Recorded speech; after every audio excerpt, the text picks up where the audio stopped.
Hello everybody, welcome to this week's episode of The County Seat. Once again, we are going to bring you one of our special half-hour mini documentaries.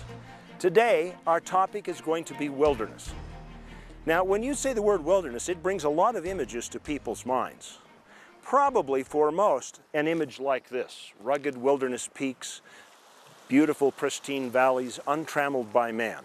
But it also brings to the table a lot of controversy.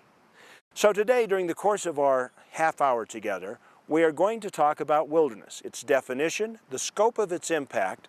We're going to talk about the benefits and the challenges that it brings to the table. Our goal in this half hour is to give you the tools you need to engage constructively in the wilderness debate. Now, to get started, if you're going to debate wilderness, you need to understand what it is. So we begin with the definition of wilderness. On September 3rd, 1964, during the second session of the 88th Congress, wilderness was given an official title and a definition. A wilderness, in contrast with those areas where man and his own works dominate the landscape, is hereby recognized as an area where the earth and its community of life are untrammeled by man, where man himself is a visitor who does not remain.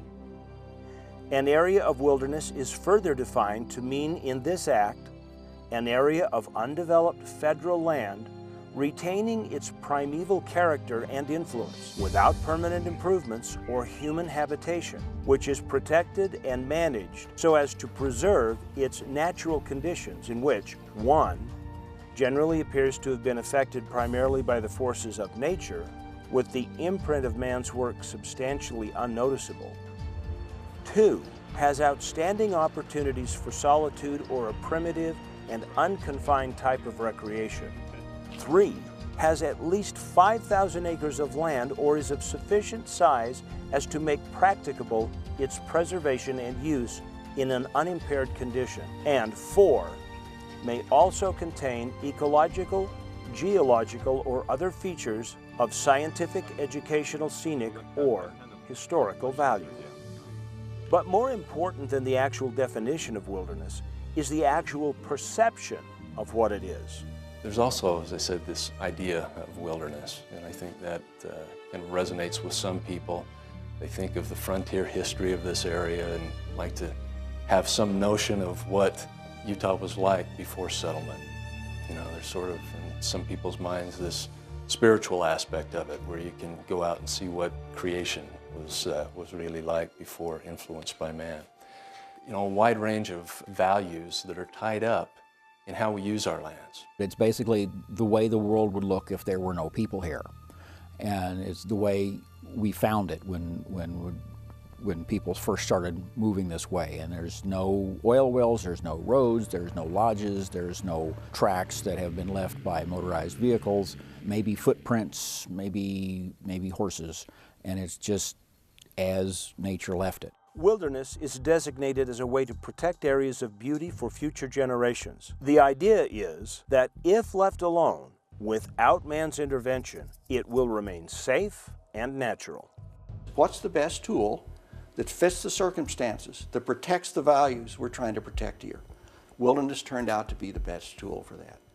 I think in some cases you could call wilderness a form of benign neglect, because essentially you draw a fence around a parcel of land and you're not really allowed to do much management at all. That would include vegetation manipulation, for example, if you have a disease or an insect problem on the forest. Your ability to manage that natural occurrence is severely limited. It is the most restrictive land management designation known to man. And if you asked folks what wilderness is, they might see, well, what I see when I drive down Highway 15 on the way to St. George. Much of the contention in the wilderness debate comes over land designations that have been created to protect the land for future consideration as wilderness, such as wilderness study areas for the BLM roadless initiative lands for the Forest Service, and more recently, the controversy over the proposed wildlands initiative. These land designations were created to protect land from any development until Congress could vote on deciding whether it should be wilderness. Now, when we come back, we're going to talk about the creation of these land designations and talk about the way that they are holding lands in trust until the Congress can vote on a permanent wilderness designation. We'll be back with more of the County Seat.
All local products have a story of magical places, real people, and delicious recipes spanning generations.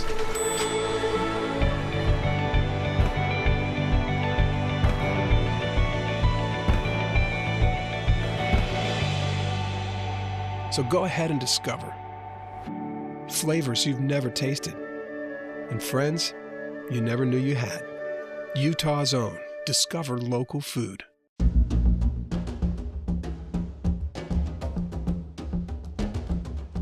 Welcome back to the County Seat, our special documentary on wilderness.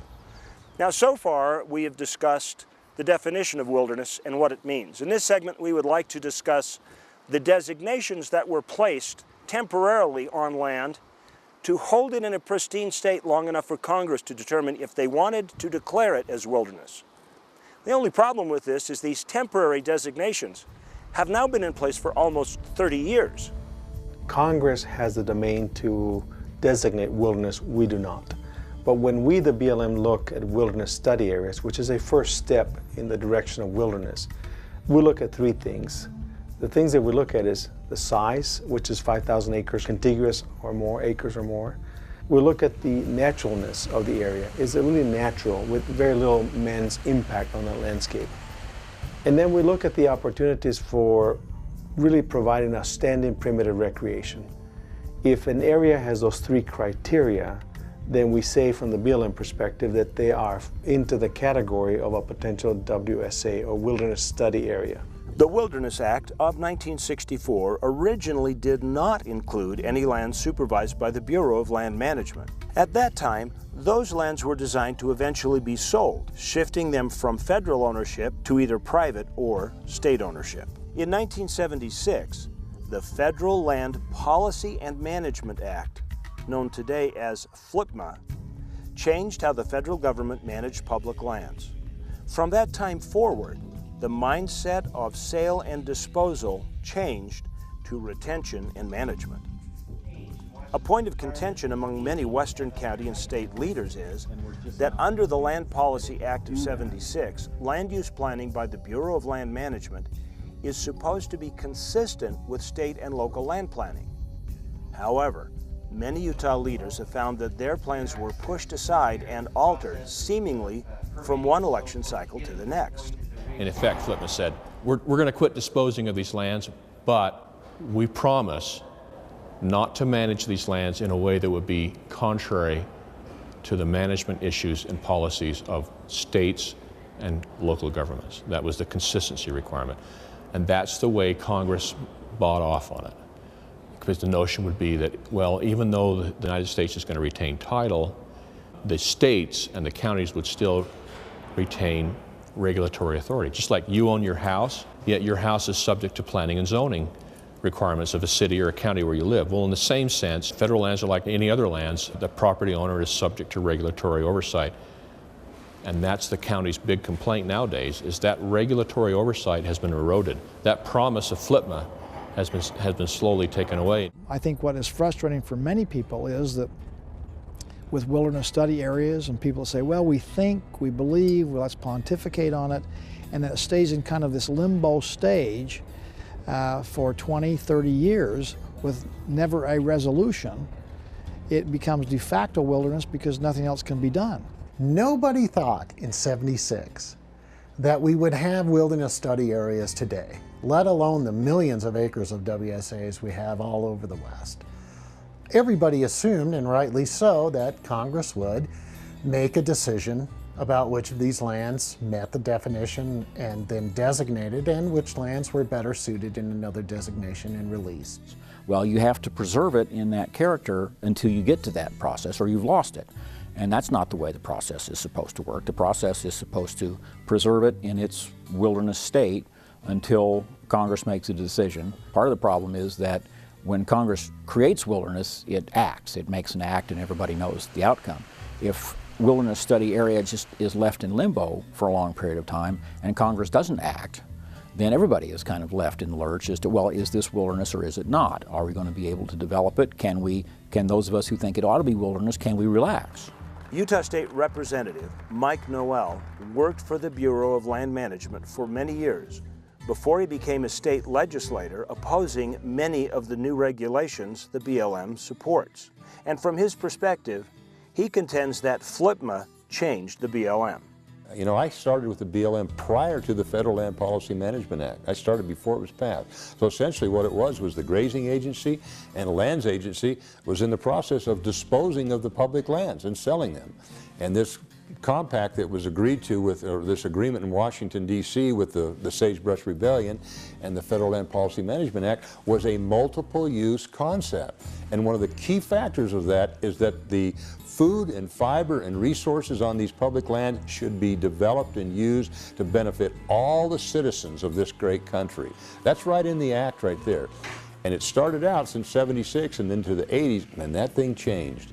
And what it changed to was more of a non-multiple use. As they changed their agreements and they changed the things that they promised the people of the sovereign state of Utah, that we would be able to develop these resources, that we would have access to these lands, that if we needed to sell something off to management, we could do it, but we would manage these lands mainly for the benefit of the people of the state, along with the people of the nation.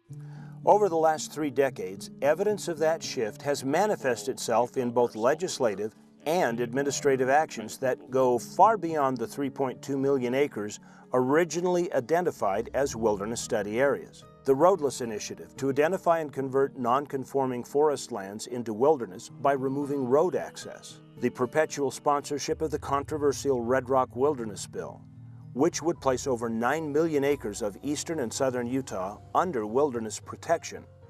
And most recently, the Wildlands Initiative, which sought to identify and manage as wilderness additional lands above and beyond the original wilderness study areas. Many Western leaders fear that the perpetual re-inventory will eventually remove most public lands from multiple use. If it's going to be an acre hunt, if there's no standard for what can be designated as wilderness, if you can justify wilderness designation for a flat piece of sagebrush Utah that's no different than the flat piece of sagebrush Idaho, then we're facing a situation where we will never end this fight. Another question is, do we need formal legal wilderness designation for those experiences to be available? Now, there may be other ways that we can identify lands that are maybe not appropriate for full development without going down the path of designating them formally as wilderness. Those who oppose such large tracts of land being declared wilderness also point out that if you were to actually designate 9 million new acres of wilderness in Utah, that would be equal to 20% of the entire land population of the state. They feel that's too much. But there's much more to consider than just size when designating wilderness. It also has an impact on the local communities that surround it as well. And those are the things we'll look at when we come back with our special on the county seat.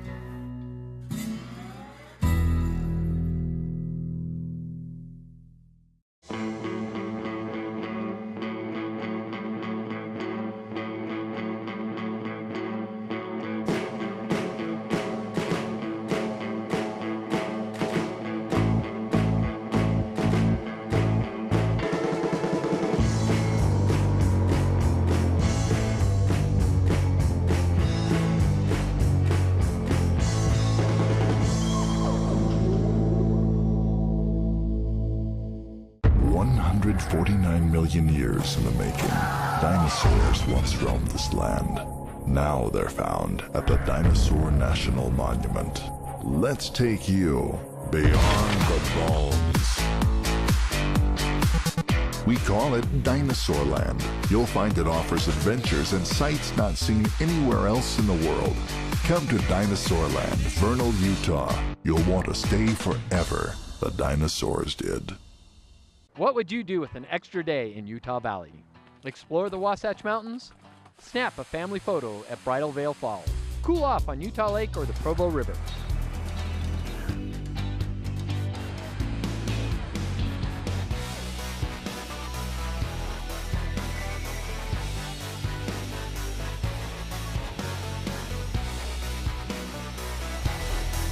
No matter what you're searching for, you can find it in Utah Valley. Bring everyone together. The Utah Farm Bureau began as a collection of farmers supporting each other to raise the food we enjoy. Today, Farm Bureau membership encompasses everyone, whether ranchers, growers, or just everyday folks like you and me. Members enjoy discounts on items like vehicles and ATVs, or insurance that's very affordable. You don't have to be a farmer to join, and dues are small, but together we make a big difference in keeping our food supply local and abundant. Join Utah Farm Bureau.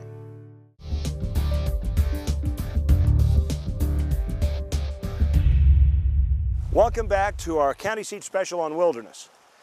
Now, to this point in the show, we have talked about the definition of wilderness. We have talked about the special designations that have been used for potential wilderness. Now we have to look at the recipient of the impact. That is the community that surrounds wilderness areas. There is, without a doubt, a significant impact on gateway communities. Just take a look at this. Wilderness does have economic impacts. It prevents us from other economic uses of the land. And so I know that there are a lot of local communities and counties in Utah that are concerned. They have a hard time generating the revenues to provide necessary services for their people.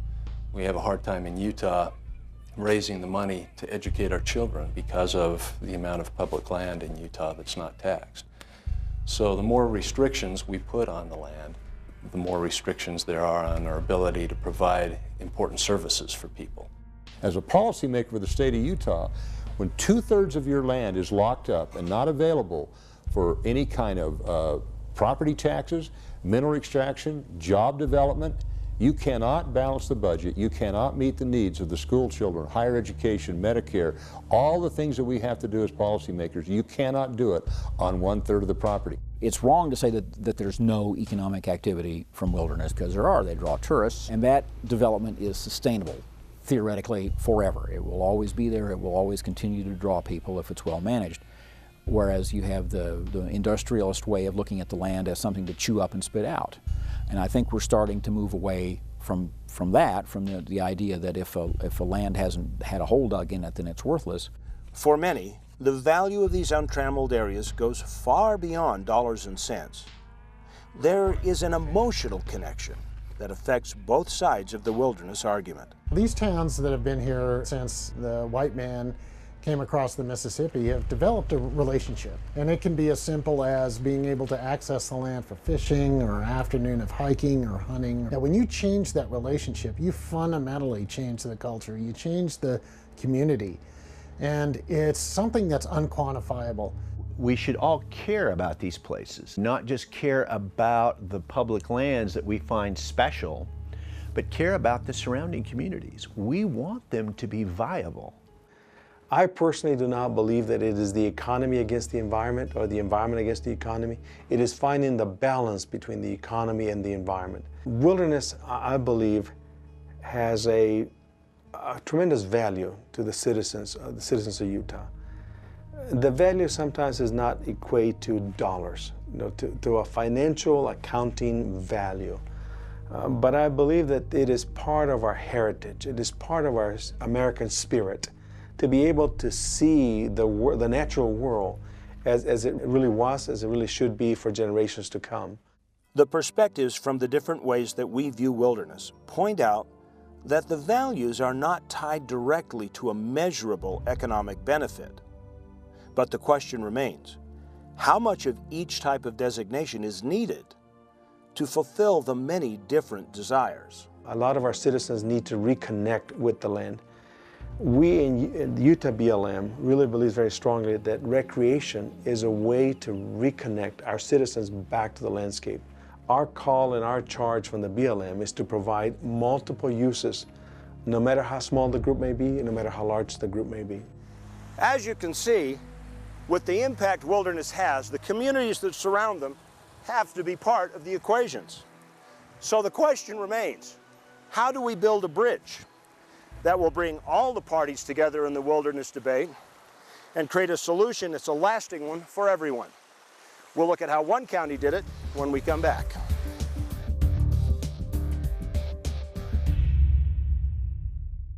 Look south to adventure. Look south to beauty. Look south to San Juan County. Out here, the road goes on forever, and what you'll find will change how you see the world. Climb on your OHV and discover forgotten landscapes and vistas that challenge the imagination. From Blanding and Monticello to the cliff faces of Monument Valley, we're open and ready for you to explore. San Juan County, Utah's Canyon Country.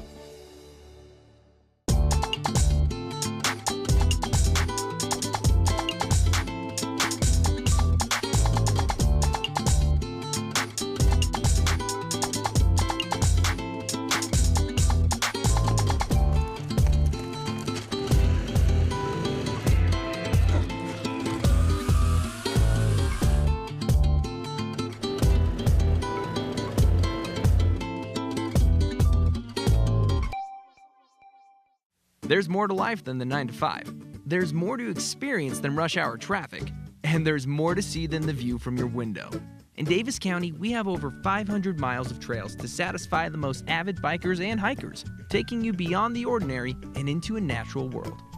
Pick up your free Trails and Bikeways maps at any bike shop or city office in Davis County and discover what you've been missing. Davis County, Utah. Eat, stay, play. Learn more at playindavis.com.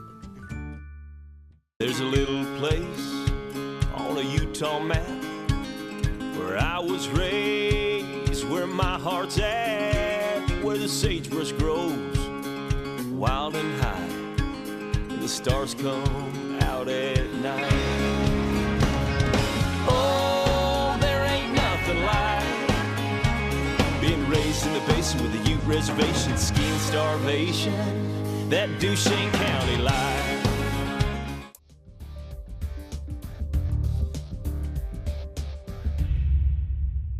Welcome back to the county seat. Our discussion today has been about wilderness in the state of Utah and really around the West. We wanted to wind down our discussion by talking about how communities deal with the problem. One county in 2009 became the first in the state of Utah to actually pass a land bill. It was Washington County. And while not everyone was pleased with the outcome, at least it did solve the question once and for all as to what is wilderness and what isn't. There's been a lot of discussion over the years about what to do with these public lands and finally making decisions about creating wilderness and creating some permanence. Creating some finality to the discussion is important. Well, it's a big political discussion. Everybody's involved. All the environmental groups have got their needs. Counties, of course, local government in Utah's got its say. Detractors of these land bills contend that by allowing local input to designate future land use will be self-serving to the community at the expense of the greater good to all Americans. Yet, in reality, Local planning brings some very valuable things to the table. The number one thing a county brings is local knowledge of the area. Nobody knows the lands like the local county. They know who is playing in their backyard. They know what uses are appropriate and what uses aren't. A county is more likely to devise a wilderness boundary that's completely manageable because they know the land so well. I think it gives you a lot of stability in your county to know where your wilderness is and your wilderness study areas. Hopefully some of them can be released. You know, we actually ended up with quite a bit more wilderness than we originally had in wilderness study areas. While many people on both sides of the wilderness debate felt that the Washington County bill failed to live up to expectations, it did prove to be valuable for other counties engaged in the process. Well, I think what the Washington County bill does is it gives you a template. I mean, we certainly can't just copy and paste the things that they've done in totality, but there were principles that came through that process that are going to be really applicable to us. Not every county is created equal. Not every wilderness area is created equal. Years ago, I was involved in many statewide efforts to try to resolve this on a bigger level, and those proved simply to not work. This can't be a political fight. This can't be just done in Washington without involvement. Yes, these are public lands, and national public voices need to be heard, but local voices also need to be heard. We need to bring both of those together and try to find solutions. You know, what we don't want to see is what's happened with the Grand Staircase, where Clinton came in the dark of night and designated most of Kane and Garfield counties as the Grand Staircase National Monument, and 0 people in the state had any ability to have any comment or make any suggestions or do anything on it. What is needed for us to ultimately resolve this debate is a realistic look at the land we live upon here in the West. We need to see it for what it is and not what we wish it to be. But we need to be honest in our assessment of the land, its history, its pristine or unique nature, if it has any, and the application of the standard that Congress, not wilderness advocacy groups or land planning bureaucrats, desire. This is not Alaska, this is not Siberia, this is Utah, and a lot of things have gone on here. The lands have been used by people for many decades, and we got to recognize that fact and actually decide what is best. Is wilderness best, or is actually actively managing the land best? Thank you for joining us today on our program about wilderness. I hope we've been able to give you the tools that will help you get engaged in the dialogue that needs to take place for us to be able to find a solution to wilderness. Because as long as this remains an argument between those who think that we should develop everything and those who think we should develop nothing, we will not find a sustainable answer that will serve our generation and the generations to come. Get involved. Thanks for joining us. We'll see you next week on the County Seat.